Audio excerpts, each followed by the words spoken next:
들어가도록 하겠습니다. 우리는 앞장에서 무로부터의 창조를 어거스틴이 어떻게 신학적으로 해석하고 있는지를 살펴보자. 그 내용을 요약하면 다음입니다. 첫째로 이 세계는 하나님 자신으로부터 유출해 나온 것도 아니고 영원부터 선지한 어떤 진료에서 만들어진 것도 아니고 무로부터 창조되었다는 주장이다. 둘째로 무로부터의 창조란 시간의 절대 시작을 의미하는 것으로서 하나님의 세계를 시간 안에서 창조하시는 것이 아니라 시간과 함께 창조하셨다는 주장이다. 한 번 더 설명드리면 시간 안에서 창조하셨으면 시간이라는 이제 원리가 하나 더 생겨서 이원론으로 빠질 위험성이 되게 크거든요. 그래서 시간 안에서가 아니라 시간과 함께 동시 창조를 이야기합니다. 동시에 창조하셨다. 그래서 시간 먼저 창조하고 시간 후에 창조하고 이게 아니고 시간과 우주와 연계가 동시에 창조됐다. 동시 창조를 이야기합니다. 자, 이제 우리가 이 자리에서 노라고 하는 문제는 어떻게 해서 우리가 경험하는 소위 존재와 시간이 가능하게 되었는가. 52페이지입니다. 어거스틴은 이 질문을 구약 창세기 1장 1, 2절을 새롭게 해석함으로써 대답합니다. 그는 태초에 하나님이 천지를 창조하시니라라는 구절을 대단히 중요하게 지적합니다.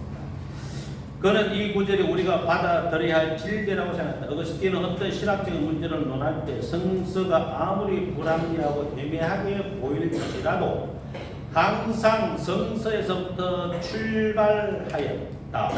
그의 방법론은 성서의 권위를 먼저 받아들여 믿고 그 다음에 그것을 이해하려 하는 것이다. 따라서 그는 그러므로 여러분은 믿기 위해서 알려고 하지 말고 알기 위해서 믿으십시오. 그래서 믿음이 먼저라고 이야기하는 거죠. 믿는 게 먼저고 그 다음에 이해하는 것이 두 번째라 이렇게 이야기하는 겁니다. 근데 이게 이제 이해하는 것을 이제 우리의 이제 선배들은 조금 막았죠. 선배들은 그냥 믿기만 해, 믿으면 돼, 뭐 이런 식으로 빡 지르고 이제 좀 그러셨는데. 그게 아니고 이제 어제도 말씀드린 것처럼 감정적인 회심에서 넘어가지고 지적인 회심이 되야 그때부터 진정한 성도라고 이야기할 수 있는데 그러려면 이해를 해야 됩니다. 말씀에 대한 이해가 있어야 됩니다. 심지어 단순 암기도 필요한 거예요. 단순한 암기. 예수님이 어디로 도망가셨어요? 예수님이 태어나신 곳은 어디예요? 베들레헴이잖아요. 도망가신 곳은요? 애고로 도망가셨죠. 이거 의외로 갑자기 물으면 아무도 대답을 못하고 예수님 어디 도망가셨지? 모르겠어. 예수님 도망가신 적이 여러 번 있어요. 그죠? 예? 그리고는 살아나신 곳은 나사렛이죠. 그래서 나사렛 예수 그리스도로 이름 붙인 이유는 뭐예요? 뭐 예루살렘 예수 그리스도, 뭐 베들레헴 예수 그리스도, 뭐 이스라엘 예수 그리스도가 아니고 나사렛이라는 예수 그리스도라는 이름을 붙인 이유는 나사렛에 예수님의 역사가 있기 때문이죠. 나사렛에 예수님의 역사가 있기 때문에 이거는 이제 뭐 빼박 증거가 되는 겁니다. 그래서 나사렛 예수 그리스도의 이름으로 이렇게 이야기하는 겁니다. 그럼 이사 가신 곳은 어디예요? 예수님 이사 가셔서 사셨잖아요. 또 나사렛에서 이사 가셔서 기억이 안 나죠. 예수님이 어디로 이사 가셨나? 가버나움으로 이사 가셨잖아요. 그죠? 가버나움으로 이사 가셔서 이제 가버나움 사람들이 예수님의 그런 어떤 능력의 표적을 보고 또 말씀을 듣고도 믿지 않으니까 가버나움아 하면서 이제 천벌을 이야기를 하셨죠. 그죠? 그래서 이런 것도 이제 일단 단순한 기억을 해야 알 수 있는 겁니다. 그죠? 그 다음에 또 마리아가 예수님의 모친 마리아가 임신한 사실을 알게 되었어요. 근데 밤새 달려서 이제 세례 요한의 어머니 사가랴한테 달려갔잖아요. 그 밤새 달린 거리가 얼마나 될 것 같아요? 밤새 달려간 거리가 뭐 1시간이면 가는 거리입니까? 아니면 뭐 하루면 충분합니까? 아니면 이틀이나 3일, 4일은 좀 걸립니까? 예, 나사렛에서 천사 가브리엘을 만나가지고 임신 소식을 들었어요. 그리고 밤새 달려갔는데 이게 얼마의 시간이 걸리겠어요? 예? 이것도요, 좀 관찰을 유익 있게 하셔야 되는 문제입니다. 그리고 기억을 하셔야 되는 문제죠. 나사렛에서 예루살렘까지 얼마의 거리일 것 같습니다. 여자의 몸으로 임신한 채로 며칠 걸릴 것 같습니다. 이게 옆 동네가 아니에요. 옆 동네가. 왜냐하면은 그때 사가랴의 남편이 대제사장 직무를 보기 위해서, 예? 제사장 직무를 보기, 그 해에 제사장 직무를 보기 위해서 예루살렘에 있었잖아요. 그죠? 그러면은 당연히 이제 사가랴의 집이 뭐 예루살렘 근처 어디에, 예루살렘에 있든지 예루살렘 근처 어디에 있었겠죠. 그러니까 당연히 이게 뭐냐면 나사렛에서 밤새 갔다 하면 상당한 거리가 됐다. 그렇겠죠? 상당한 거리를 갔다고 이제 판단할 수가 있다. 저는 이제 그렇게 생각하고 싶죠. 그 다음에 이제 갈릴리 호수, 갈릴리 바다를 이제 요한복음 맞죠? 디베라라고 나옵니다. 디베라 바다라고. 왜 디베라죠? 원래 갈릴리 호수도 아니고 갈릴리 바다도 아니고 어떤 데는 갈릴리 호수라고 그랬고 어떤 데는 갈릴리 바다라고도 그랬지만 디베라 바다는 뭐야 또? 예? 이런 것도 또 사실은 성경의 어떤 깊이 있는 해석을 이제 찾는 문제가 아니고 단순하게 이제 그 관찰을 통해 가지고 왜 이런 이야기가 나왔을까, 이런 표현이 나왔을까 볼 수 있는 문제죠. 그러니까 예를 들어 동해입니다. 동해, 속초도 동해에 있고 강릉도 동해에 있고 동해도 동해에 있고 삼척도 동해에 있고 그죠? 울진, 영덕 전부 다 동해에 있습니다. 강릉 앞에 있는 동해를 뭐라 그럽니까? 강릉 바다. 맞습니까? 속초에 있는 바다를 속초 바다. 그렇게 말하잖아요. 동해는 동해인데. 예. 그러니까 갈릴리 호수지만은 디베라 앞에 있으면은 디베라 바다. 이렇게 되는 거겠죠. 디베라는 뇌물 도시거든요. 황제 티베리우스에게 바쳤던 이제 뇌물로 이제 티베리우스의 별장 도시였어요. 별장 도시. 그러니까 헤롯이 바쳤던 뇌물 도시였죠. 그걸 아마 이제 디베라라는 표현을 써서 이제 욕을 하려고. 그리고 이렇게 원래 헤롯이 이제 이스라엘 유대인이 아니잖아요. 이스라엘 사람이 아니잖아요. 그래도 어쨌든 이스라엘이라는 나라를 배신해서 도시를 만들어서 뇌물로 주고 이제 디베라 바다로 불렀는데 그때 예수님이 이제 만났던 제자들 배신한 제자들이었잖아요. 요한복음 21장에 그죠? 그걸 아마 이제 연상시키는 그런 의미에서 디베라 바다라고 하지 않았을까?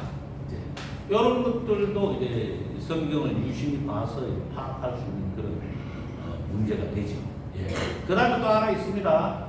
500여는 500여는 금방 일으키신 건데 700여는 며칠 만에 700여가 일어났을 것 같습니다. 모여서 예수님이 설교를 시작했어. 그게 며칠 만이죠? 3일인가 4일 만이죠. 그죠? 예? 금방 밥을 안 줬어요. 그냥 계속 굶겼어요. 계속 굶기면서 계속 땡땡해서 말씀을 전하시고 그거를 뭐 3일, 4일 뭐 성경 보면 나오겠죠. 그걸 계속 전하시다가 나중에는 앉아서 듣는 것도 기진맥진하니까 이제 700의 역사를 통해서 이제 먹을 것을 주신 겁니다. 그러니까 예수님한테는 먹는 게 문제가 아니고 말씀이 문제인 거죠. 먹는 게 문제가 아니고 말씀이 문제. 자, 어쨌든 그렇습니다. 그 다음에 본문을 들어가면 52페이지입니다. 그래서 성서가 아무리 불합리하고 애매하게 보일지라도 성서에서부터 출발하는 성서의 권위를 인정하고 먼저 믿고 출발하는 것. 이게 이제 우리가 성경을 연구하는 자세가 돼야 됩니다. 예. 알고 난 뒤에 믿는 게 아니고요. 믿고 먼저 믿어야 알 수 있는 게 있어요. 먼저 똥인지 된장인지 먼저 먹어봐야 아는 것처럼 먼저 믿어야 그 믿음을 통한 경험을 통해서 깨닫는 진리가 있다. 기도를 하지 않는 사람은 기도를 하는 사람만이 깨닫는 진리를 알지를 못해요. 그거는 경험의 문제고 경험의 문제. 예? 그 예수님을 만난 사람과 만나지 않은 사람은 이건 하늘과 땅 차이예요. 그래서 우리가 경험의 종교라고 그러잖아요. 그죠? 귀신을 쫓아내본 사람하고 귀신을 쫓아내보지 않은 사람은 귀신을 대할 때 자세가 달라요. 귀신을 쫓아내보지 않은 사람은 귀신 들리는 사람 만났을 때 정말 시급합니다. 땀이 뻘뻘 흐르고 막 난리도 그런 난리도 없습니다. 귀신 들리는 사람 만나보셨어요? 혹시? 선교사님? 못 만나봤죠? 귀신 들리는 사람 만나봤어요? 쫓아내봤어요? 예? 제가 뭐 회심하고 난 뒤에 뭐 얼마나 기도를 열심히 했는지 뭐 교회에서는 저보고 얼굴에서 빛이 난다고 성령 충만하다고 그렇게 칭찬을 했는데 하필이면 나는 결혼도 안 한 총각 청년이었는데 구역장을 시키대요. 구역장도 제일 어려운 구역을 딱 맡겨놨어. 그 구역에 하필이면 귀신 들린 애들이 몇 명이나 있었네. 그래가 한 달은 권찰과 이제 다른 권사님이 이제 그 애 집에 가가지고 이제 귀신 이제 들린 애 집에 가가지고 애가 여중 학생인데 이제 그 미군 부대 근처에 있으니까 매일 미군 부대에도 술집에 가가지고 미군들하고 어울리고 뭐 이런 제정신 아닌 짓을 하는 애는 학교도 안 가고 그래 가가지고 귀신을 좀 쫓아내달라고 해가지고 가가지고 이제 또 막 기도 열심히 했네. 막 기도 예배 드리고 말씀 전하고 막 우리 모두 이 아이를 위해서 기도합시다 하면서 주야 나사렛 예수의 이름으로 병을 귀신아 물러가라 하면서 막 구함을 치고 막 주야 도와주시옵소서 기도를 정말 뭐 한 20-30분 열심히 했는데 근데 요 머리통이 뭐 따끔따끔하더라고요. 머리통이 너무너무 따끔해가지고 궁금해서 견딜 수가 없어서 눈을 뜨고 싶더라고요. 요게 따끔따끔해가지고 그래가지고 제가 뭐 하나 보고 싶어가지고 제가 뭐 하나 보고 싶어 저보고 씨 웃더라고요.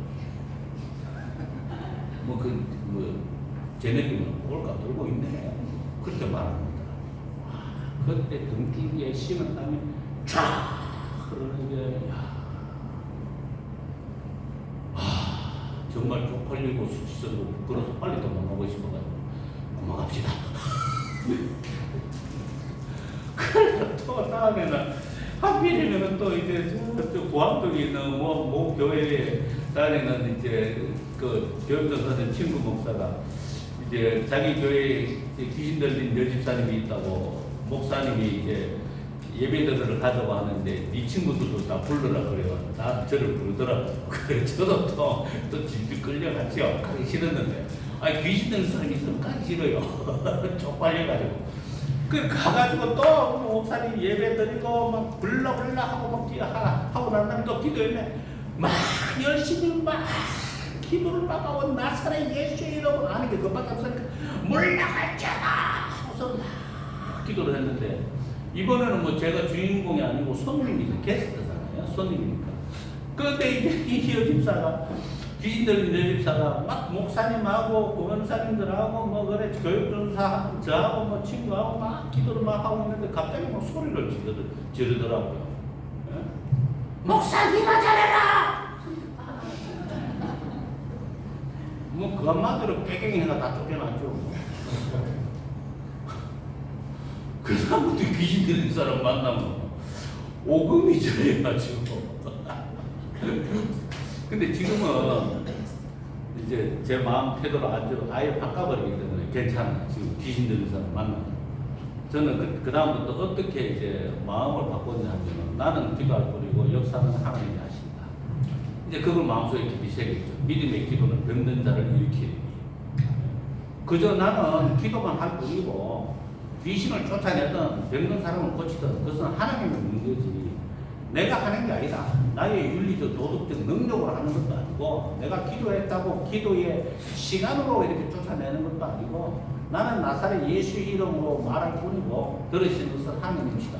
이런 마음을 먹고 나니까 귀신도 알아서 나가주시고 병도 알아서 낫고 이제 그렇게 되더라고요. 아이고 그 과정 동안에 참 시급했습니다.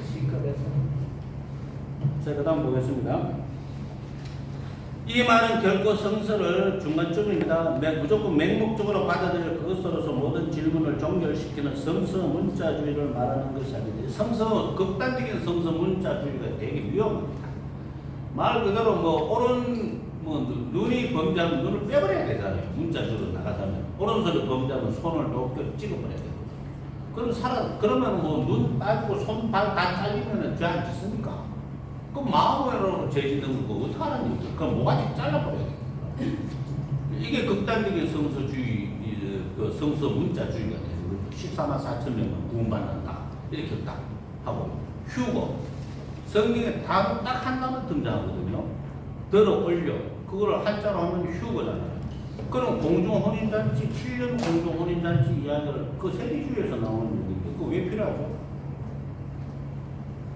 아니 천국으로 가면 되는데 7년 동안 공중혼인잔치 거기서 뭐 먹는다는 얘기? 혼인잔치 때 뭐 먹을 것도 없나? 예? 아니 공중혼인잔치에서 뭘 먹는다는 얘기예요? 그 뭐 혼인잔치니까 거기에 뭐 풍합되고 있는 거예요? 여러분 한번 냉정하게 한번 생각해 보세요. 그래서 이제 계획주의 전통은 무천년설입니다. 7년 뭐 대화관라는 인정은 하지만 7년 혼인잔치 휴거 인정 안 합니다. 천년왕국도 인정 안 하고요. 어거침도 처음에는 천년왕국 인정했다고 후에는 천년왕국 전천년설을 버려버렸죠. 이거 말이 안 된다 이렇게 해서 논리적으로 말이 안 된다. 그 7년 혼인잔치 할 동안은 뭐 할 것 같아요. 그 위에 올라가서 뭐 하실 것 같아 안 보냐고요. 그 혼인잔치라고 그러니까 뭐 잔치 하나 같다. 그럼 뭔 잔치를 한다는 얘기인데. 뭐 천사들이 뭐 가문하고 치는 겁니까? 밀리야 뭐 그런다는 거예요. 그 천년왕국으로 왜 있어야 되죠? 천년왕국은. 그럼 천국 가면 되잖아요. 하나님이 정말로 어떤 믿음을 주셔서 진짜로 믿는 사람이 구별을 못 하시는 것도 아닐 테고 모르시는 것도 아닐 테고. 예? 그래서 이 무천년설로 들어가면은 뭐 아마겟돈 대전쟁, 복과 마곡의 전쟁의 구분이 없어집니다. 그게 다 의미가 없다고 판단을 하기 때문에. 그냥 바로 천국 가면 된다 이거죠. 바로 심판을 받고 바로 천국으로 들어가면 그냥 끝나는 문제인데 거기다가 이제 그게 아니고 이제 7년 뭐 휴거에다가 7년 혼인 잔치에다가 뭐 그다음에 예, 이제 7년 대환란에다가 또 뭐 아마겟돈 대전쟁 그다음에 복과 마곡의 전쟁 뭐 이런 거를 쭉 나간다. 괜히 종말은 복잡해져 버리지 않습니까? 그죠? 그래서 이거는 뭐 어느 것이 옳다 그러다라고 싸움을 안 하는 게 좋겠습니다. 그렇게 생각해라. 어차피 미래 일어날 일이니까 가보면 알 거 아닙니까? 니는 그렇게 생각하고 나는 이렇게 생각하고 오케이? 그러면 끝나는 문제가 되는 거죠. 예, 그렇습니다. 뭐 휴거 있다고 생각하면 휴거를 생각하든지 7년 혼인 잔치 동안은 너는 거기 가서 뭘 먹을지 모르지만은 뭐 알아서 하고 자, 그 다음입니다. 그래서 현대의 근본주의에 대해서는 잘못 설명한 게 아닙니다. 이 근본주의에 대해서는 왜곡된 면이 없잖아요. 근본주의 5대 교리가 우리가 다 믿고 있는 거예요. 그죠? 동정녀 탄생, 예수님의 공생의 사역, 뭐 성령 강림, 그 다음에 부활, 또 재림, 뭐 성서 영감설 이런 거 우리가 다 믿잖아요. 그럼 우리 다 근본주의자가 되는 거거든요. 교황이 몇 년 전에 그런 소리 했죠. 근본주의 교리 중에 3가지 이상은 믿으면 깡패다. 세상에서 없어져야 될 인간들이다. 이렇게 이야기를 하고 있습니다. 그러니까 우리가 믿는 믿음의 도리를 버리라고 이야기를 하는 거예요. 교황이라는 인간은. 하기야 뭐 1000년 이상 동안 뭐 권력의 자리에 앉아가지고 권력 맛을 누렸으니까 그걸 포기할 수 없죠. 당연히 포기하죠. 자, 그렇습니다. 그래서 때로는 성서를, 그 다음 이거 보세요. 때로는 성서를 글자 그대로 받아들이기도 하고, 때로는 그것을 은유적으로 풀어 해석하기도 했다라고 했습니다. 그래서 어거스틴은 성서의 글자에 얽매이지 않아서뿐만 아니라 이 요객의 성경 해석에 어려운 점입니다. 어떤 거는 문자적으로 해석해야 됩니다. 근데 어떤 거는 이제 은유적으로, 비유적으로 해석을 해야 됩니다. 이게 균형을 잡는 게 이 성경에 대한 통찰력이 없으면 균형이 잘 안 잡혀요. 균형이 잘 안 잡혀서 은유적으로 해석한 것을 문자적으로 해석하고 문자적으로 해석한 것을 은유적으로 해석하고 이렇게 되면 이 골 때리게 되는 거예요. 성서 해석이 완전 엉망진창이 되죠. 부속사가 이제 우리의 이제 개혁주의 어떤 전통적인 어떤 그런 어떤 성경 해석 방법이 맞는데 요게 또 한 단계 앞으로 발전돼 나가면 모든 걸 다 은유적으로 해석해 버려요. 그 모든 걸 다 은유적으로 해석하면 이상한 소리만 나오거든요. 그러면 이단 시비 또 붙게 말이죠. 이단 이게 어떻게 그런 거냐 하고 이단 시비 붙어버리죠. 그래서 성경 해석은 좀 쉽지 않은 문제가 아닐까 그 다음입니다. 제일 밑에다가 근래에 불투마는 현대의식이 요청하고 심력 성서 자체가 필요하기 때문에 성서는 비신화화 되어야 한다고 주장했다. 이게 이제 인간 예수만 다루자 이런 얘기가 되고 인간 예수만 다루자. 그러나 비신화는 그리스도교 사상사에서 새로운 시도가 아니라 비신화가 성서 해석에서 본래적인 진리를 시대와 문화적으로 제약된 표현으로부터 해방시켜 놓는 것이라면 신학은 계속 비신화화의 과정을 밟아갔다고 볼 수 있다. 그러니까 불투마리 말한 비신화화하고 옛날에 교구로부터 시작된 비신화화는 의미가 좀 다릅니다. 어거스틴이 비신화화에 관련된 얘기를 고등력에서 이야기를 할 때 예수님의 생애를 묵상하라고 했습니다. 기적을 묵상하지 말고 기적은 우리가 흉내낼 수 있는 게 아니잖아요. 기적은 우리가 흉내낼 수 있는 게 아니에요. 그죠? 네? 하지만은 예수님이 하신 말씀과 그 삶의 어떤 생활의 삶의 스타일이라든가 라이프 기도의 어떤 그런 모습이라든가 그런 것들은 우리가 본받을만 하죠. 그런 것들에 대해서 묵상하는 그런 거에 대해서 인간 예수의 이제 발자취를 그것을 생각하라 그런 얘기를 했습니다. 그럼 뭐 기적은 뭐 암만 생각해도 우리가 건져갈 수 있는 문제가 전혀 아닙니다. 그래서 비신화화의 과정을 기독교 역사에서 밟아왔다 이렇게 이야기를 하는 겁니다. 어거스틴의 사상에서는 어떤 의미에서 비신화의 요소를 엿볼 수 있다. 그가 하나님을 인간의 내면성에서 찾으려 하는 것. 악을 객관적인 실체로 보지 않고 인간의 왜곡된 의지와 역사적인 사건에 기인시킨 것. 인간의 역사를 하나님과 마귀와의 투쟁의 장으로 보지 않고 인간의 두 의지, 하나님을 사랑하는 것과 자신을 사랑하는 두 태도로 나타난 지상천년 왕국에 대한 희망을 버리고 그 대신 그것을 영적으로 해석하여 현재를 그리스도와 함께 사는 영적 생활을 보는 것 등은 나름대로 하나의 비신화의 시도라고 볼 수 있다. 그러니까 묵시문학에 나타난 지상천년 왕국에 대한 이 희망은 자유주의자들이 주로 주장합니다. 걔네들은 후천년설을 주장을 많이 하죠. 후천년설. 그러니까 지금이 천년 왕국이라고 합니다. 지금 인간의 도덕적인 발전으로 인해 가지고 지금이 천년 왕국이고 인간이 살만한 천국 같은 세상이고 이 천년의 시대가 끝나면 예수님이 재림하신다. 참 심각한 개소리 아닙니까? 지금이 천년 왕국이라네. 네?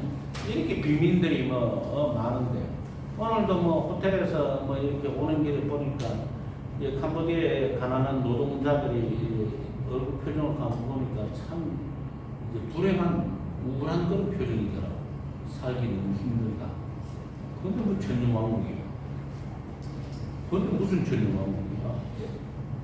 네? 천년왕국에서 우리 천년 동안 평화롭게 사는 게 아니고 죽지 못해 산다 이런 표정은 무슨 천년왕국이야? 도덕적 발전은 이루어지지 않습니다. 세월이 아무리 흘러도. 나를 보면 알잖아요. 내가 뭘 하나 변화되는데 시간이 얼마나 많이 걸려요. 예를 들어 습관 하나 고치는데 시간 안 걸려요? 고치려고 노력을 한번 해보셨어요? 내가 안 좋은 이 습관을 좀 고쳐야 되겠다 이런 생각이 내가 이건 좀 잘못했는데 고치면 좋겠다 이런 생각 해보신 적 있으실 거 아닙니까? 그래 고쳐지든가? 고쳐보려고 안 했죠?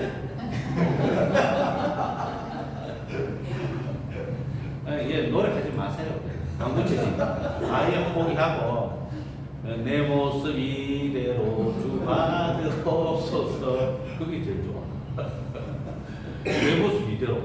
내 모습 이대로 주님 받으실 건데 어차피 내 모습 이대로 받으셨잖아. 근데 뭘 자꾸 고치려고 그래. 힘들게. 아니 그걸 힘들어서 못 살아요. 고쳐지면 좋겠는데 안 고치죠. 예수님께서 기도 응답은 예를 들어 돈 주시옵소서 이 기도 잘 들어주셔요. 진짜 잘 들어주신다니까. 부족합니다. 차를 좀 새 걸로 좀 주시면 안 되겠습니까? 그리고 시간이 좀 걸려도 잘 주세요. 그래도 뭘 해달라면 주세요 하면 잘 되는데 제 성격을 좀 고쳐주세요. 이거 안 고쳐주세요. 죽을 때까지 기도해 보시라니까. 고쳐지나 고쳐지나 그냥 포기하는 게 나아. 내 모습 이대로. 왜 안 고쳐주시는 줄 아세요? 예수님께서 고쳐주시면 지가 잘난 줄 알까봐 안 고쳐주세요. 이래가 여러 가지 1년에 한 개씩만 고친다 칩시다. 10년이면 10가지가 고쳐지잖아요. 10년이면 10가지가 고쳐지면 그 사람이 성인이야. 완전히 성인이 의인이 되는 게 진짜로. 예? 뭐 10가지만 고친다 칩다. 욕 안 하기, 화 안 내기, 거짓말 안 하기, 예? 미워 안 하기, 뭐 그 다음에 예? 남 잘 인색 안 하기, 뭐 시간 잘 지키기, 의리 지키기 몇 개만 해도 벌써 이미 거룩한 성자가 된 거잖아 이게. 예? 이미 거룩한 성자가 된 건데 거룩한 성자가 되면은 이제 눈에 뭐가 보이겠어요? 하나님 안 보여. 예? 그러니까 이런 기도는 암만 기도해도 저 평생을 회개를 해도 안 고쳐주시더라고. 그냥 살아. 그냥 살아. 그러시면 그때요. 제 생각이 그렇다는 거죠. 자, 그 다음입니다. 그래서 이제 이 세상은요, 이제 하나님과 마귀의 투쟁의 장이, 하나님과 마귀의 투쟁이 장이 아닙니다. 마귀는 심판이 결정된 존재입니다. 예정된 존재는 아니고 심판이 결정되고 인간도 심판이 결정된 겁니다. 인간도 심판이 결정되어 있지만 그 중에서 이제 우리는 장로교입니다. 하나님께서 이제 예정하시고 이제 무조건적인 선택을 해 주셔서 우리를 주님의 품 안으로 불러 주셨는데, 그런데 그것이 이제 방향 자체가 하나님을 사랑하는 것과 자신을 사랑하는 것이 끊임없이 우리 속에서 충돌이 일어납니다. 끊임없이 충돌이 일어나서 결국 원하는 선은 행치 아니하고 원하지 않는 악을 행한다. 오라 나는 사망의 몸이로다. 이렇게 이야기하는 거지 않습니까? 그게 끊임없이 갈등합니다.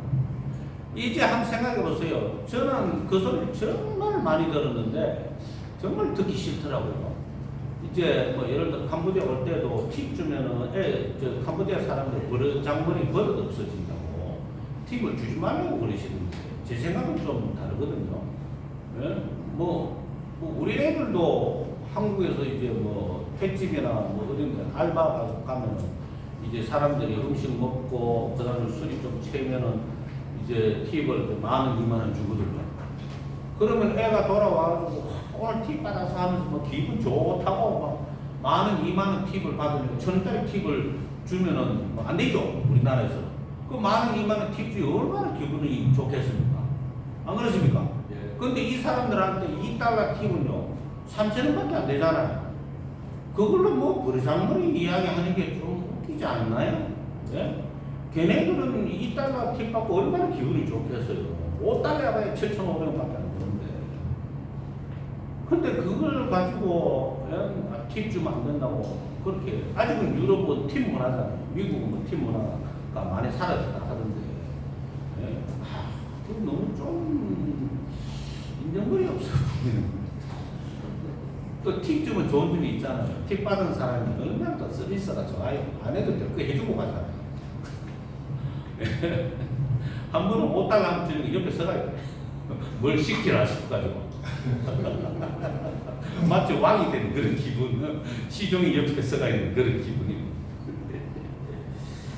자, 그 다음입니다. 자, 어거스틴에 의하면 대체 하나님이 두 번째 다가입니다. 천지를 창조하시다. 천지의 개념은 우리가 현재 보고 있는 저 하늘과 땅을 말하는 것이 아닙니다. 대초에 천지를 창조하셨을 때 하늘과 땅을 말하는 것이 아닙니다. 그에게서 하늘과 땅이란 완전히 형성화된 영적인 하늘과 아직 형성화되지 않은 어떤 진료, 즉 무형의 진료를 의미한다. 그러니까 천지의 개념은 형상화된 세계와 아직 형상화되지 않은 무형의 물질을 의미한다. 이렇게.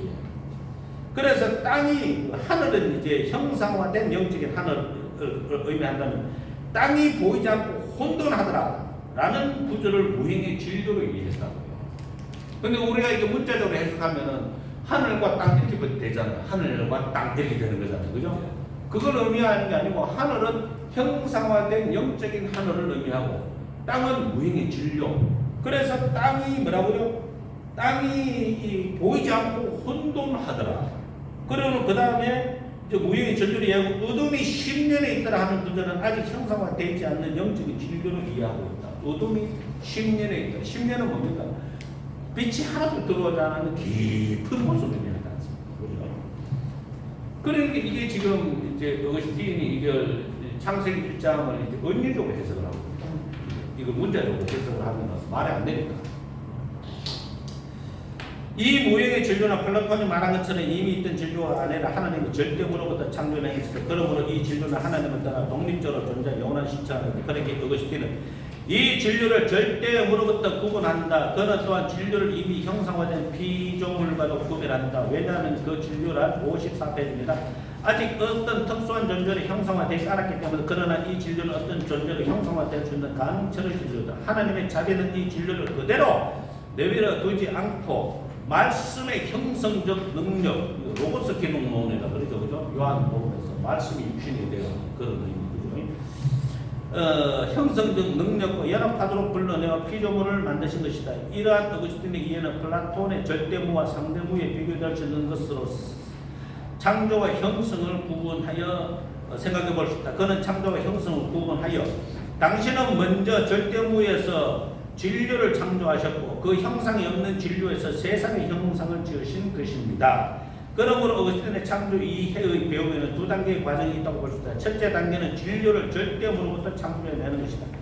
엄밀한 의미에서 이 단계가 무로부터의 창조를 시사하고 있는 것이다. 둘째 단계는 하나님의 말씀을 통해서 이 진료를 형성해 피조물을 만드시는 과정이다. 그 다음 단계 어거스틴은 창조의 첫째 단계 절대무로부터의 창조 과정에 대해서는 별로 설명이 없이 했습니다. 그 다음 단락입니다. 하나님은 먼저 하늘대로 말하는 영적인 진료에 어떤 형상을 부여해주기 위해 로고스를 통해서 진료를 부르셨다고 합니다. 빛이 있으라는 말씀은 하나님의 로고스를 통해 영적인 진료가 무형의 상태에 있지 않고 어떤 형상을 갖게 되도록 자기 자신에게로 부르시는 말씀인 것이다. 이라여 제일 처음에 하나님이 형상하여 만드신 것은 빛이다. 어거스틴은 왜 하늘에 반짝이는 천체들을 만드시기 전에 이 빛을 만드셨을까라고 스스로 질문하면서 거기에 대해 다음과 같이 대답합니다. 이것은 해와 달과 별들이 있기 전에 하나님의 빛을 만드신 것은 합리적으로 설명하기 위함이다. 그는 첫날에 만든 빛이 있으라 할 때 이 빛이 우리가 말하는 태양의 가시광선 이런 거 아니고 천사 이걸 의미한다라고 말합니다. 그 왜 천사라고 주장을 해야만 했는지 생각을 해보시면요. 천사 창조에 대해서 성경에 안 나옵니다. 시편에 나오죠. 그런데 창세기에서 만물의 창조가 창세기 1장에 등장을 하는데 창세기 1장에 천사의 창조가 나오지 않으면 뒤에 가서 뭐가 나옵니까? 후대에 삽입했고 편집했다. 이런 얘기가 나올 수 있습니다. 그럼 천사 창조 자체를 부정할 수가 있죠. 네? 후대에 편집해서 삽입한 것이다. 시편에 나오는 얘기는 그렇다. 뭐 이사야서에 나오는 얘기도 그렇다라고 이야기해 버릴 수가 있죠. 그래서 이제 어거스틴은 천사의 창조에 대해서 아무도 피해가지 못하도록 하기 위해서 빛이 있으라 했을 때 이 빛은 천사를 창조하신 것을 의미한 것이다. 아니라면은 니는 천사를 언제 창조하셨다고 어떻게 창조하셨다고 네가 말해봐라. 이런 거죠. 네가 말해봐라. 말 못하지 뭐. 뭘 아는 게 있어야 말을 하지. 어떻게 말을 다 틀리지. 네가 말해봐라. 이렇게 됩니다. 그래서 이 빛을 천사라고 이야기합니다. 하늘과 천지를 창조하시다는 것을 저 하늘과 우리가 밟고 있는 이 땅을 이야기하는 게 아니고, 그죠? 예? 이제 영적인 진료와 이제 무형의 진료, 뭐 이렇게 이야기를 해서 이야기하는데 이 진료 차이가 뭔지 모르겠어요. 자, 그 다음에 이제 그런데 이때 영적인 진료는 모든 것의 형상이 되신 말씀으로부터 흘러나오는 빛의 조명되어 창조 주께 향하고 어떤 형상을 받아 완전한 피조물이 되었다. 그래서 천사가 바로 완전하게 형성된 영적인 피조물이 바로 천사이다. 그래서 천사는 시간과 공간의 지배를 받지 않습니다. 시간과 공간의 지배를 받지 않기 때문에 문이 필요 없습니다. 그냥 나타났습니다. 그죠? 그냥 나타나세요. 시간의 지배를 받지 않기 때문에 천사는 늙지도 않습니다. 어린아이 천사 없고 노인 천사 없습니다. 그리고 천사는 공간의 지배를 받지 않기 때문에 날개가 없습니다. 성경에 날개 달린 천사로 표현한 것은 비유적인 표현이지 그건 문자적으로 해서 천사가 날개를 달고 어디로 날아다닌다는 얘기죠. 천사가 어디로 날아다닌다는 얘기. 우주 공간에 뭐 공기가 있어서 날개를 푸드득 푸면서 날아다니는 겁니까? 예? 그거 되게 웃기잖아요. 그죠? 그리고 구약에 나타난 천사들은, 실제로 나타난 천사들은 날개가 있었어요?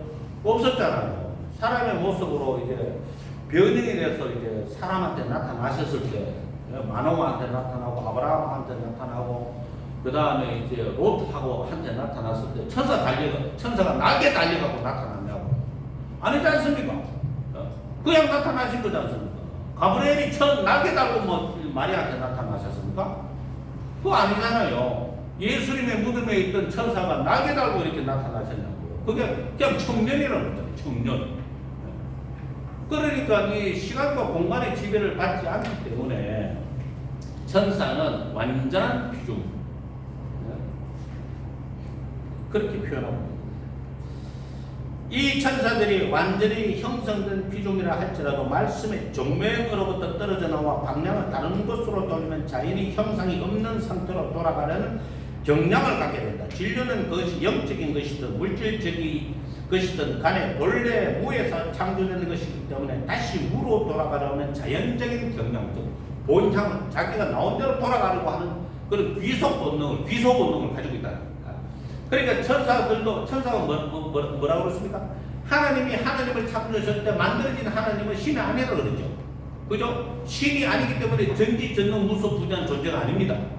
천사가 완전하게 만들어진 피조물이지만 전지전능 무소부재한 존재 아닙니다.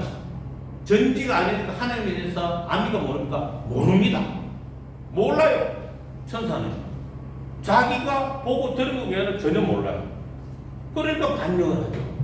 인간은요, 망각의 늪에 빠지고 반역을 천사보다 더 자주 하는 거예요. 천사는 머리 IQ가 지능지수가 너무 똑똑해가지고 한번 천사가 타락을 해가지고 사탄이 돼가지고 미가엘 군대에 막 박살이 나는 걸 보니까 이제 겁이 나가지고 하나님이라는 존재가 저런 분이시구나 하고서는 그 다음부터는 이제 천사 간의 전쟁도 없고 천사의 타락도 일어나지 않는 천사의 타락은 단 1회에 그쳤다 라고 이렇게 볼 수가 있고 그렇게 말을 합니다. 어거스틴이 그렇게 말을 하는데 인간은요 눈에 뵈는 게 없어요. 그리고 자꾸 까먹어요.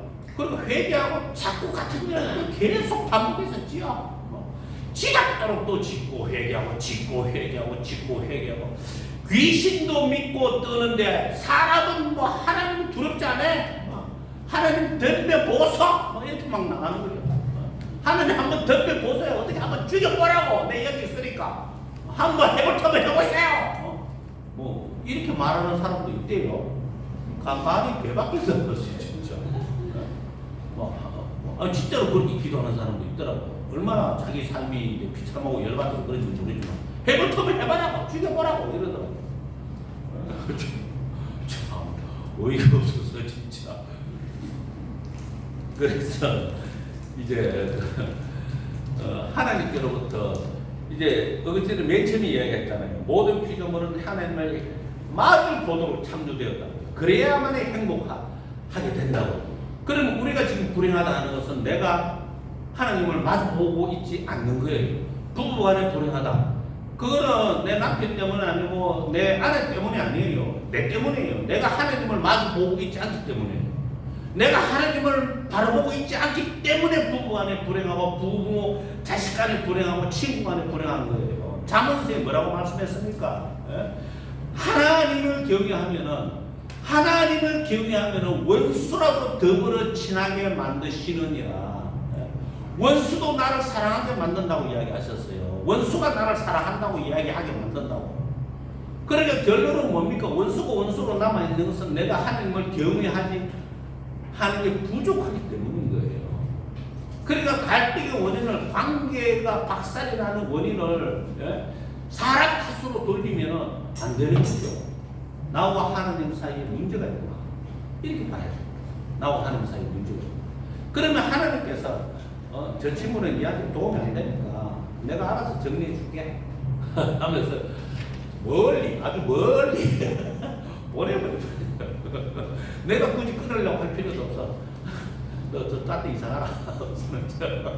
니는 저 친구한테 도움이 안 되니까 사라져 주는 게 좋겠다 하고서는 그런 역사가 막 일어나죠. 제 주변에 그런 역사가 일어나더라고요. 저는 굳이 사람을 끊어내려고 안 해도 알아서 가시게. 알았어. 그래서 천사든지 사람이든지 하나님을 마주 볼 때 행복하다. 그리고 그 하나님께로부터 등을 돌리는 것을 가리켜서 타락이다, 죄다, 이렇게 이야기를 하는 겁니다. 자, 그 다음입니다. 제일 밑에서 셋째 줄입니다. 하나님이 천사들을 창조하신 이전에도 시간이 있었음을 암시하는 때입니다. 그런 경우에 천사들이 제일 먼저 창조되어 볼 수 없다. 왜냐하면 시간도 하나님이 창조한 피조물 중에 하나이기 때문이다. 만일 천사들의 창조가 시간 이전에 이루어진 것이라면 천사들도 하나님과 같이 시간을 초월해 있는 영원한 존재가 됩니다. 그러므로 어거스틴은 천사들이 시간의 맨 처음에 창조되었다고 결론됩니다. 근데 이렇게 이야기를 하는 것 자체가 이제 그 피조물의 한계를 이야기를 하기 위해서 동시 창조를 이야기합니다. 천사가 먼저 창조되고 시간이 먼저 창조되고 이게 아니고 서로가 있는 게 아니고 동시에 창조되었다, 이렇게 이야기합니다. 동시 창조. 억지로 이해하려고 하지 마세요. 이해가 안 되는 건 너무 가는 겁니다. 동시 창조. 우리는 순수를 좋아하지만 하나님은 동시 창조. 예. 이게 창조론의 핵심 중에 또 하나입니다. 동시 창조가. 자, 그 다음입니다. 두 번째 달라. 어거스틴에 의하면 천사들은 완전하게 형성되었기 때문에 변화와 시간의 지배를 받지 않는다고 합니다. 그들은 본래 피조물이기 때문에 하나님처럼 영원하고 불변한 존재라고 볼 수 없습니다. 하나님이 존재를 말살시키면 없어지는.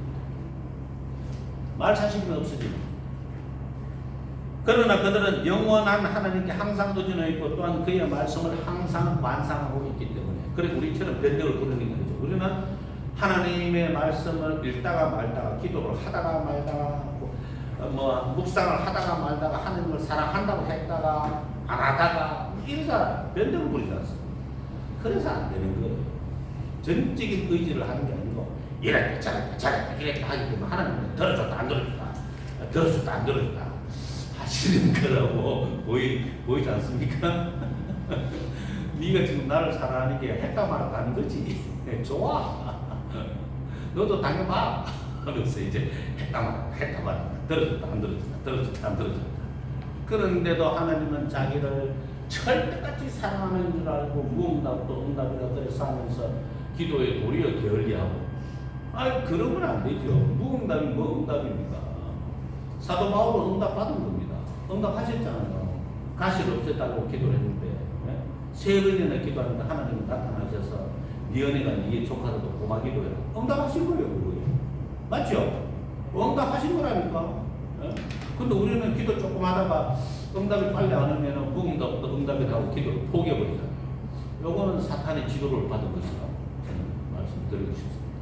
여기에 서브리테이프 편지 책 받으셨죠? 1장 딱 펴시면은 이 책도 봐요. 서브리테이프 편지 1장, 이 서브리테이프 편지도 이 책이 마냥 쉽지만은 않아요. 마냥 쉽지만 않은데 1장 책을 딱 펴시면은 이 1장에 저기 나와 내 책이 자, 여기 맨 먼저 나와요. 네가 요즘 맡은 환자, 기독교인이죠. 네가 요즘 맡은 예수병 환자, 기독교인의 책 읽기를 지도하는 한편. 그러니까 마귀가 뭐 한다고요? 책 읽기를 지도해 준다고요. 성경 읽기를 지도해 주는 거야. 그래서 성경 읽으면서 그건 이렇게 해석해야 돼. 해서 일하고 다 들어가는 거야. 책 읽기를 지도해 준다고. 그럼 기도하는데 기도 안 해주겠어요? 야야야, 기도는 이렇게 하는 거야. 지도해 주겠죠? 예? 지도해 준다니까요. 5분만 늘리려고 해보세요. 기도 시간 5분만 더 늘리려고 하면 엉덩이부터 먼저 일어나. 시간 됐다고. 빨리 일어나라. 엉덩이부터 먼저 일어나. 기도 시간을 10분, 30분 더 늘리는 게 얼마나 힘든지 여러분은 모르겠지만 저는 뭐 죽을 맛이더라고요. 시간을 더 늘린다는 게 얼마나 힘든지 모르겠어요.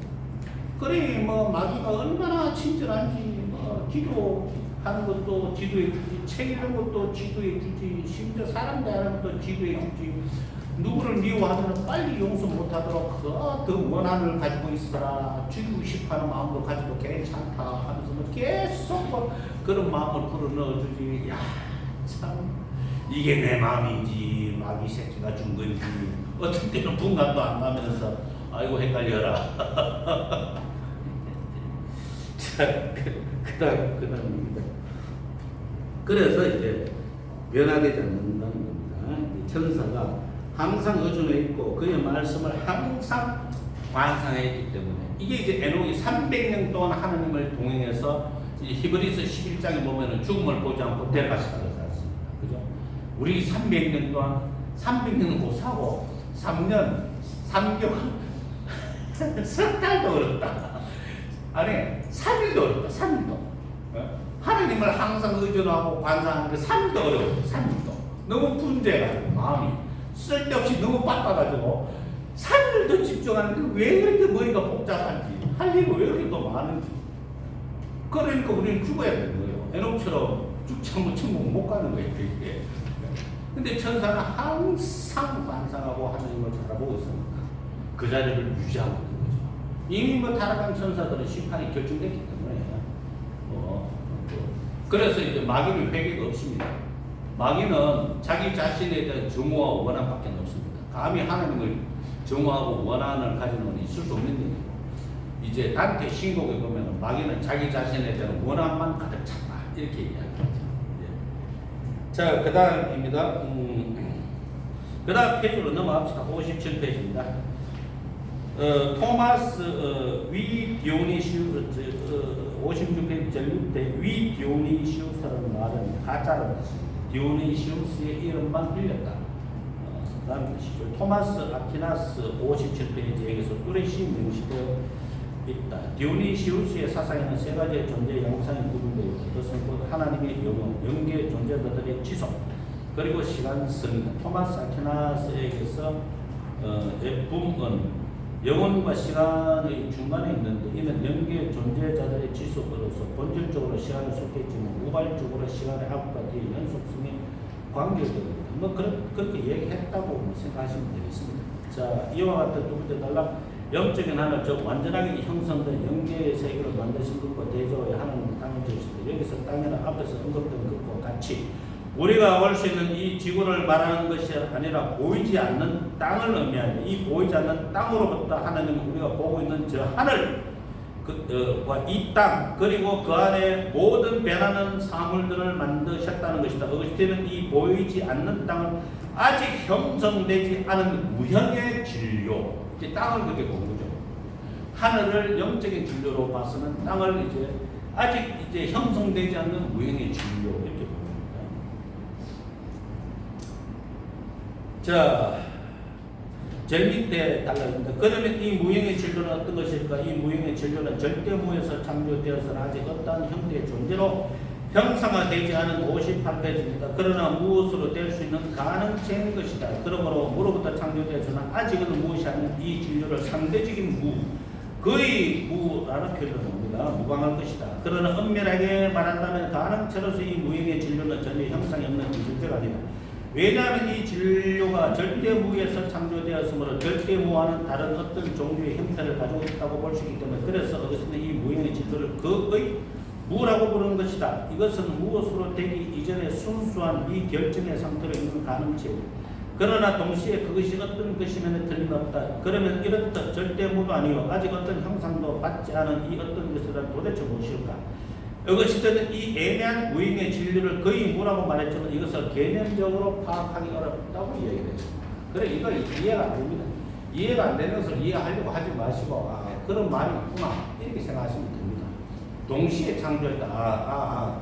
그렇게 말을 하는 것이구나. 또 절대무에서 거의 무를 만드셨구나. 그렇게 말을 하는 것이구나. 이렇게 이해를 하시면 됩니다. 이거를 정말 생소하고도 경험해 보지 못한 단어를 억지로 이해하면은 이해가 되는 게 아니고 도로 꼬입니다. 도로 꼬이게 돼 있습니다. 자, 두 번째 단락. 그러면 이 무형의 진료는 거의 무는 선한 것일까 악한 것일까? 어거스틴에 의하면 그것은 어떤 형태를 가지고 있지 않다고 해서 그것은 악한 것, 즉 바빌론의 신화에 나타난 티아mat과 같은 것으로 볼 수 없다는 것이다. 왜냐하면 그것은 좋으신 하나님에 의해서 창조되었고 또한 어떤 존재로 만들어질 수 있는 가능체이기 때문에 좋으신 하나님이 만드신 것은 모든 것이 다 선하다. 이런 결론이죠. 그래서 절대부에서 그 이유를 만드셨고 이것도 선하다 이렇게 결론을 내릴 수가 있는 것입니다. 59페이지입니다. 어거스틴에 의하면 세상과 그 안에 존재들을 만드는 과정도 영계의 존재를 만드는 과정과 거의 같다고 합니다. 먼저 하나님이 말씀을 통하여 그 무형의 진리를 부르신다. 요한복음 1장 로고스 기독론입니다. 이 말씀은 영원하고 불변하는 형상인가 이 무형의 진리가 그 말씀의 부름에 응할 때 특수한 존재의 형상을 하게 됩니다. 이런 무형의 진리가 말씀의 부름에 향하는 것을 말씀에 참여하는 것 혹은 금베레시오 라고 보았다.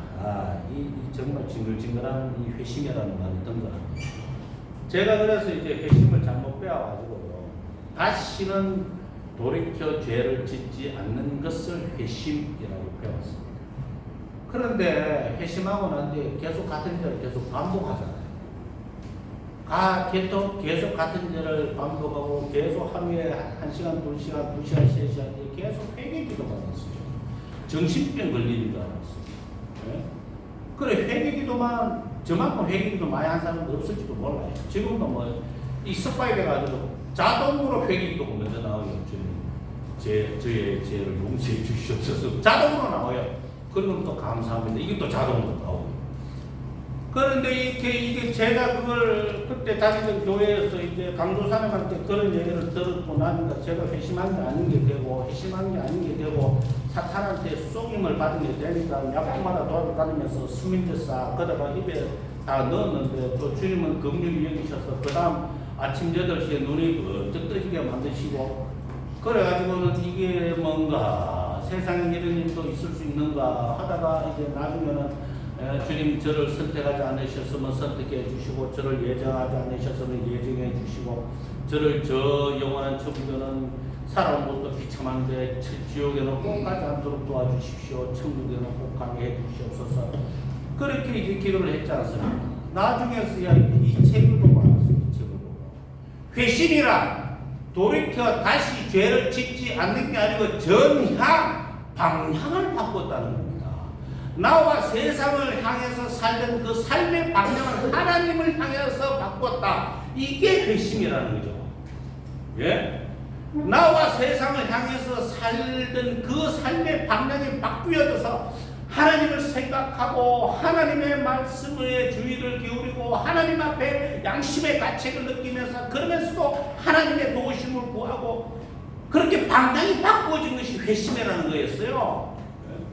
아니 도대체 왜 어디서 그렇게 배워가지고 그런 식으로 그렇게 성도들을 가르쳐가지고 성도들이 회심했는데도 불구하고 끝없이 그 자기 죄 때문에 정죄를 받아가지고 모가지를 막 짓눌러가지고 그렇게 살게 만드는 거예요.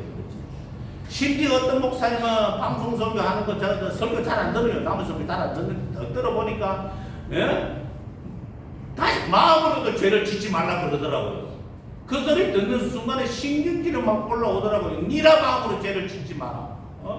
내가 마음으로 죄를 짓고 싶어서 짓는 줄 알아. 지가 내 안에 들어와서 마음에 죄를 짓게 만든다. 그냥 사탄이 막 그냥 막 던져준다. 막 죄를 겁나는 죄를 던져주고 정오의 죄를 미움의 죄를 던져주고 불평 불만의 죄를 막 던져줘가지고 그렇게 죄를 짓게 만드는데 어떡하란 말이냐. 어떡하란 말이냐. 니는 죄를 마음으로 짓지 않나 없지. 두고 보자.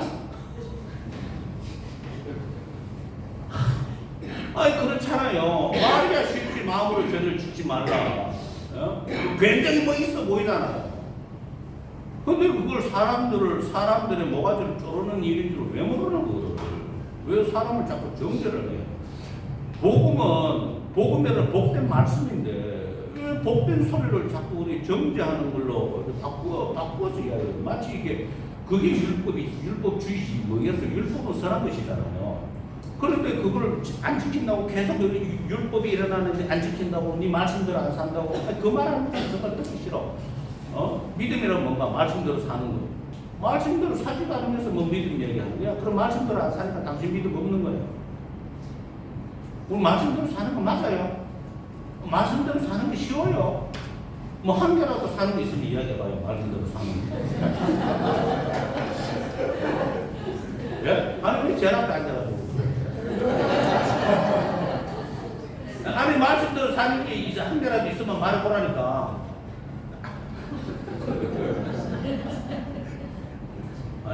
죄송합니다.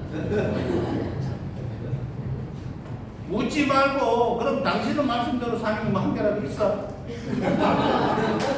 예수님 믿는 거, 야, 똑똑하네.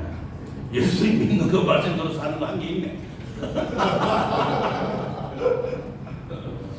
아니 그런 식으로 이제 저하고 이제 저 백석 대신 측에 이제 아주 이제 원로급 되는 목사님이 한 분 계시는데 강릉시 기독교연합회 회장이세요. 그런데 이제 이분을 다른 목사님이 자꾸 갈구시는가 봐요.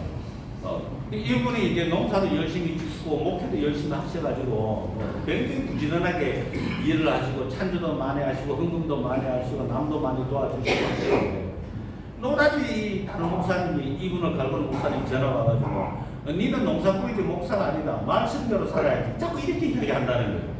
그래서 이 목사님이 듣다 신경질이 나가지고 말씀대로 사는 게 뭔데? 그럼 목사님은 말씀대로 살아요 라고 대꾸를 했는데 아무 말도 안 하더라고요.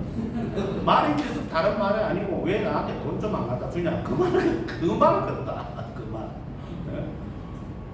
그러면 말씀대로 살아야지 이렇게 말하는 게 자기부터 살아야지 남 걱정을 왜 하고? 남 걱정을 왜 합니까? 남 걱정을 자기부터 말씀대로 살면 그만이지. 남 걱정한 게 뭐 있어요? 남의 살든지 말든지 무슨 상관이야? 그러니까 그런 말들도 이제 사람을 정죄하는 용어가 되는 겁니다. 자기도 모르게 정죄하는 용어가 되고 도구가 되는 거죠. 경건하게 살아야지. 뭐 경건하게 사는 게 뭐죠? 경건하게 사는 게 뭐예요 도대체? 이 경건의 정의가 야고보서 1장에 나오거든요.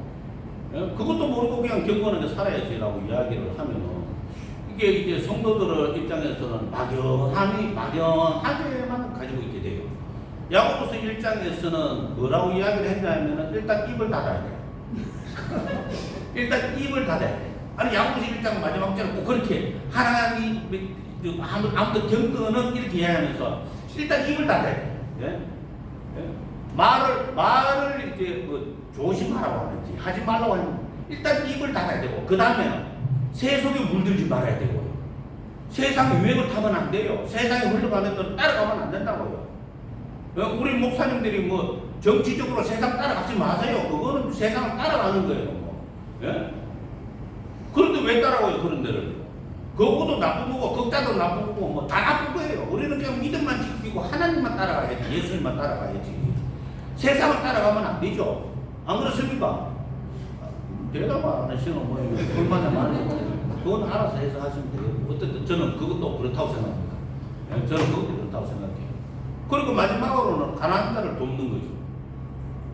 가난한 자를 돕는 것이 경건인 거예요. 게다가 어거스틴은 고백록 이제 11권 시간과 영혼 지나고 또 이제 12권의 이제 창세기 1장에 대한 해석 요 부분에 들어가면은요. 특히나 복음을 전하는 전도자들에게 선교 사람들에게 가장 최우선적으로 신앙의 열매를 드리라고 이야기합니다. 그것이 신앙의 열매 첫째라고 이야기합니다. 첫째라고. 그 공중의 새가 날아다니는 이유가 뭐냐? 바로 전도자에게 먹을 것을 갖다 주라는 거죠. 그래서 열매라는 것을 열매와 선물을 구분하고 있어요. 어거스틴이 이제 창세기 고백록 제12권에 선물은 우리 어쩌다 받는 거잖아요. 그래서 선물을 받아도 기분 좋잖아요. 그죠? 어쩌다가 뭐 나도 생판 모르는 사람이냐 돈 10만 원 보내줬어. 기분 좋아. 생각지도 않는 돈이잖아. 돈 생기면 막 기분이 좋고 막 어떤 때는 행복하면 막 느끼지잖아요. 네? 그래서 제가 내린 결론은 행복은 돈이다. 돈이 들어오면은 참 마음이 행복해진다. 돈이 없어지면은 너무 불행해진다. 네? 그리고 열매는요. 어쩌다 이제 생각나서 어쩌다 마음의 감동을 받아서 이제 섬기는 그게 선물이 아니고 그 사람의 믿음으로서 지속적으로 공급하는 거죠. 이걸 믿음의 열매라고 이야기했습니다. 이런 믿음의 열매를 성도들이 가지고 있어야죠. 성경도 맨날 내야죠. 어쩌다 뭐 누가 와가 뭐 이렇게 뭐 감동적인 설교를 하니까 감동받아가 뭐 성경금 내는 거 그런 거 말고 그냥 꾸준하게 돈이 있든 없든 꾸준하게 헌금을 드리고 섬기고 이게 믿음의 열매요 신앙의 열매가 되는 겁니다. 저는 그렇다고 굳게 믿고 있습니다. 그래서 열매 맺는 성도가 되라. 그래 열매라 그러면 자꾸 전도를 생각하는데 전도 아니고 등급.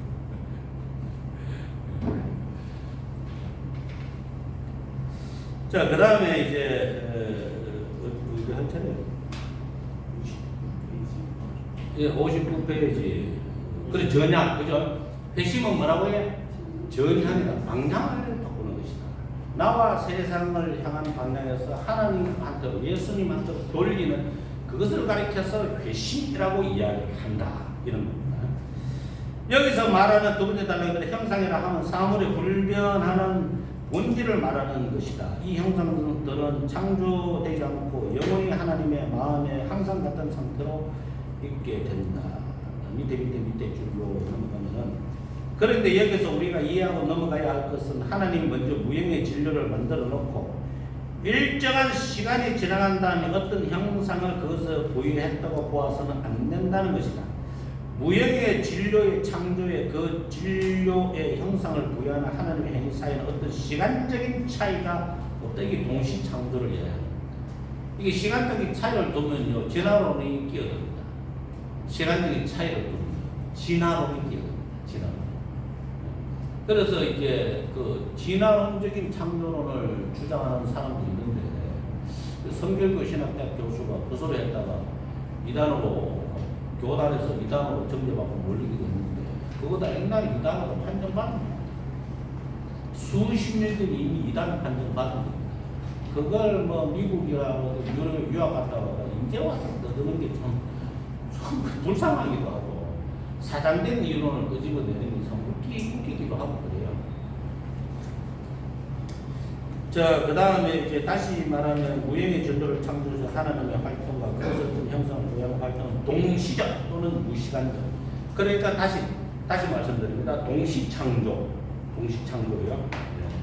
동시창조. 그리고 또 뭐라고 해? 절대무에서 그의 무를 창조하시고 그의 무에서 우주를 창조하셨다라고 시간과 우주를 창조하셨다라고 하는 거예요. 그래서 우리가 보는 하늘과 땅은 영적인 진료와 무형의 진료. 그리고 빛이 있으라 했을 때 그 빛은 천사를 의미합니다. 라고 하는 것이 이 장에서의 말입니다. 자, 마지막 단락입니다. 그들은 당신이 동시적으로 창조하신 진료에서부터 지음을 받은 것입니다. 즉 형상이 없는 진료를 창조하신 것과 진료의 형상을 부과하여 60페이지입니다. 어떤 존재를 만드신 것 사이는 아무 시간적 간격이 없기 때문에 동시적이라고 말합니다. 이 말은 무형의 진료의 창조가 그것의 형상을 부여해 주는 사건보다 시간적으로 선행한다는 것이 아니라 뭐라고요? 다만 논리적으로 앞선다는 것이다. 이게 성경에 나오는 첫째 날이 첫째 날, 둘째 날 하는 것이요 시간의 순서를 의미하는 게 아니고 시간의 순서를 의미하는 게 아니고 논리적으로 앞선다. 서술의 순서라. 하나님에게 시간이 필요하지 않습니다. 그죠? 우리한테는 시간이 필요하죠. 뭘 조립해도 시간이 필요하고 뭘 만들어도 시간이 필요합니다. 맞죠?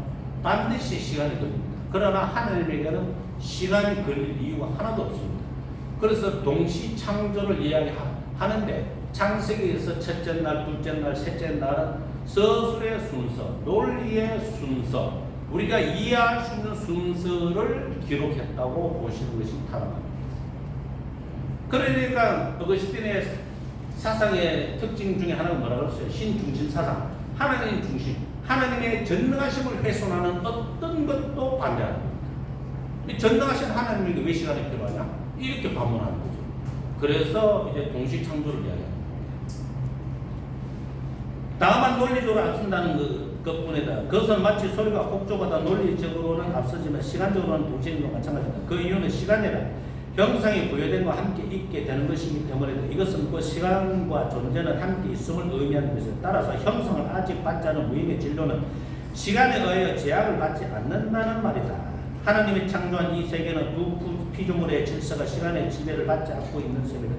영계의 존재들은 아주 완전하게 형성되었을 뿐만 아니라 항상 하나님을 향해 그를 관상하고 있다. 따라서 그들은 시간의 무상성을 초월해 있다고 볼 수 있다. 그러나 무형의 진료는 아직 형상이 주어지지 않은 혼돈의 상태에 있으므로 시간의 미치지도 못하는 시간 이하의 상태에 있다고 볼 수 있는 것이다. 이 양장에는 시간의 흐름이 적용되지 않으므로 그들을 무시간성이라고 특징 지을 수 있다. 그러니까 무형의 진료, 거의 무에서 이제 시간의 흐름이 적용되면 전환원이 끼어들 위험성이 있다고 했죠. 자, 그 다음 페이지 61페이지입니다. 어거스틴은 이러한 질문에 대해 답변을 무형의 진로는 개념에서 찾아내려고 시도한다. 위에서 지적했듯이 이 무형의 진로는 거의으로서 시간의 제약을 받지 않은 상태를 말합니다. 왜냐하면 아무 형체가 없는 것은 변화가 없기 때문에 시간 역시 있을 수 없기 때문이다. 그러나 형체가 없는 진료일지라도 무엇으로 형상화될 수 있는 가능성을 가지고 있다. 이와 같이 아직은 아무것도 아니지만 무엇이 될 수 있다는 가능성이 바로 가변성의 조건이다. 그리고 무형의 진로를 할지라도 이제 무엇이 될 수 있는 가변성, 가능성은 가지고 있다. 이렇게 작은 것입니다. 오히려 나는 여러 물체의 주의를 두고 그것들이 있다가 없어지게 되고 없었다가 있기 시작하게 되는 쪽으로는 물체의 가변성에 대해 더 깊이 생각하게 되었습니다. 이처럼 하나님의 형상에서 다른 형상으로 옮겨지는 변전이 어떤 중간적인 존재, 즉 어떤 형상은 없지만 절대 무는 안에는 어떤 것을 통해 이루어지는 것이 아니다 추측해 보았습니다. 그러나 나는 그것을 추측하기보다는 확실히 알고 싶었습니다. 그러면 그 가변성은 무엇입니까? 그것은 혼입니까? 아니면 물체입니까? 혹은 그것을 없는 어떤 것이라든가 있고도 없는 것이라고 말할 수 있다면 나는 그 표현을 받아들였습니다. 그러나 그것이 어떤 면에서 존재하고 있는 것, 즉 눈에 보이고 복잡한 여러 형상을 받을 수 있는 것이면 틀림이 없습니다. 그러나 이 가변성이 시간 자체를 의미하는 것은 아닙니다. 가변성은 시간적인 존재들을 형성할 수 있는 가능성과 조건이 될 뿐이다. 시간이라고 하는 현상은 실제적으로는 하나님의 말씀을 통하여 무형의 진로를 형성한 세계 창조와 함께 시작된 것이라고 볼 수 있다라고 했습니다. 자, 그다음 두 번째 단락입니다. 62페이지. 반면에 세계 창조는 무형의 진로인 그의 무의 어떤 형성을 부여함으로써 이루어질 것이다. 그런데 이 그의 무는 절대 무에서 창조된 것이기 때문에 그것을 그 자체로 내버려두면 그 고유의 경영은 어떤 형상으로 향하기보다는 무로 되돌아가려고 한다. 기소 공동으로 다시 원래대로 돌아가려고 한다고 하는 것이죠. 자, 그 밑에 쭉. 그러나 동시에 세계는 항상 무로 되돌아가려는 경향을 가진 그의 무에서 형성된 것이기 때문에 계속 무를 향해 움직이는 존재의 분산과 와해, 즉 비존재로 향하게 된다는 것이다. 그러므로 무로의 경량은 항상 사물의 존재에 함께 붙어 다니면서 그것의 파괴와 멸망의 가능성이 되고 있는 것이다. 사물의 안정성과 불안정성이 바로 시간의 기초가 된다고 합니다. 사물의 안정성은 지금 직관적인 형태 그대로 있는 건데 시간이 지나면서 없어져가니까 불안정하다라고 하는 것입니다. 자, 제일 밑에 줄입니다. 그러나 동시에 시간은 절대 무의 경량성을 가지고 있는 그의 무에서 왔기 때문에 형상의 계속적인 붕괴, 즉 무를 향해 움직이는 것이다. 이렇듯 시간은 가변성의 제약을 받고 있어서 그 자체는 정반대의 경향을 가지고 있다. 그 자체는 정반대의 경향을 가지고 있다. 그래서 시간은 항상 머물리지 못하고 유동하여 지나가고 허물어져고 있는 이렇게 어거스틴은 있으면서도 항상 있지 아니한 시간, 항상 지나가는 것으로만 존재하는 시간의 현상을 설명한 것이다. 제5장 시간과 하나님의 영원성 제일 조금만 읽겠습니다. 조금 더 쉬운 문제입니다. 우리는 앞장에서 존재와 시간의 기원을 무로부터 창조와 연결시킨 어거스틴의 주장을 생각해 보았다. 이러한 그의 주장의 배우나 당시에 유행하고 있던 철학사상, 즉 세상은 영원하고 무한하다는 견해를 반박하고, 그러니까 회전하는 시간을 의미합니다. 회전하는 시간. 우리 교회교회 개신교의 시간과는 회전하는 시간 아닙니다. 일직선의 시간입니다. 시간이 시작이 있고 끝이 있습니다. 멸망이 있고 시간도 멸망합니다. 이런 시간관을 반대하는 사람은 기독교는 아닙니다. 예수의 제도를 반대하는 거잖아요. 그럼 말씀을 안 믿겠다는 거잖아요. 아, 예수님은 뭐 새 땅과 새 하늘과 새 땅 이야기하시고 새 예루살렘 이야기하시고 마지막에 이제 심판을 이야기하셨는데, 그럼 예수님의 말씀이 뻥이 되는 거잖아요. 그렇지 않습니까? 하나님께서 여호와께서 뭐라고 말씀하셨어요? 선악과를 따먹지 말라고 그랬잖아요. 먹는 날에는 정령 죽으려고 그랬잖아요. 근데 안 죽으면 거기 하나님께서 농담하신 것밖에 안 되잖아요. 그래 먹으면 반드시 죽어야 되는 거예요. 무조건 죽어야 되는 거예요. 하나님이 말씀하시기 때문에 이거는 바뀌어질 수 있는 문제가 아닌 거죠. 그 뒤로 그러니까 죽는 자의 자식은 죽는 자를 태어나는 거예요. 죄인의 자신은 죄인으로 태어나는 거예요. 그러니까 죄를 지어서 죄인이 된 게 아니고 죄인이기 때문에 죄를 지을 수밖에 없는 거예요. 원죄를 가지고 태어나기 때문에 그 원죄라는 그 뿌리 때문에 계속적인 자본들을 계속 짓고 있어요. 이것을 가지고는 뭐 한 달쯤 거룩하게 살았다고 해서 거룩한 사람이라고 착각하시는 것은 곤란합니다. 왜냐하면 갈라디아서도 그렇고 야고보서도 정확하게 이야기하고 있습니다. 온 율법을 지키더라도 한 가지 어기면 온 율법을 범하게 된다고 이야기했습니다. 그러면 100가지 율법 중에 99가지를 지켰다. 근데 하나를 한 번 못 지켰다. 한 번. 100번 중에서 한 번 못 지켰다. 그럼 다 어긴 겁니다. 그냥. 그 지키지 못한 죄 때문에 심판을 받는 거죠. 못 피합니다. 그냥. 피할 수 없어요. 자, 그래서 이제 세상은 영원하고 무한하다는 견해를 반박하고 하나님만이 전능하고 영원하신 존재자라는 유일신 사상을 피력하는 동의가 되어 있다. 그러니까 다시 반복드리지만 이 우주 가운데는 뭐라고? 우주를 지배하는 신은 단 하나밖에 없습니다. 둘은 절대로 안 됩니다. 둘이면은 전지, 전능, 무소, 부전 신이 안 됩니다. 그죠? 전능한 신이 안 돼요. 제한이 걸려 있잖아요. 다른 신이 있으니까. 그럼 우리는 어디다 줄 쓸지도 모르게 되는 것이고. 그러니까 뭐 간단하게 이야기해서 부처가 신이든지 하나님이 신이든지 바알이 신이든지 여호와가 신이든지 둘 중에 하나인 겁니다. 그냥. 둘 중에 하나인 것이지 여러 명이 다 신이 될 수는 없습니다. 우리는 예수님이 신이라고 믿기 때문에 예수님을 따라가는 겁니다. 그죠? 예수님이 신이 아니시면 경배하면 안 됩니다. 이게 로마서 1장에 나타나잖아요. 사람을 경배하면 뭐라고? 우상숭배라고 그러십니다. 예수님이 신이 아니시면 피조물을 신으로 바꾸면 우상숭배가 됩니다. 그렇기 때문에 만약에 아리우스파의 주장처럼 예수님이 신이 아닌데 우리가 예배해 왔잖아요. 그럼 우리 전부 우상숭배자가 되는 거예요. 그래서 기독교 전통에 의해서 예수님을 예배하고 숭배를 해왔는데 그것이 어떻게 예수님께서 피조물이 될 수 있느냐? 이제 이 논리로 아타나시우스가 이제 아리우스파들을 이제 작살을 낸 겁니다. 그 논리 하나. 자, 작은 글만 듣고 마치겠습니다. 하나님의 존재는 질적으로 다르기 때문에 그의 존재에 비하면 피조물의 존재는 비존재와 같습니다. 비록 피조물의 존재가 하나님의 존재와는 비교할 수 없지만 존재한다고 볼 수 있습니다. 왜냐하면 모든 존재는 그로부터 왔기 때문입니다. 그러나 하나님의 존재에 비하면 피조물을 비존재와 같다 하면 참 존재는 불변하신 하나님만을 지칭하고 있기 때문입니다. 감사합니다. 수고하셨습니다.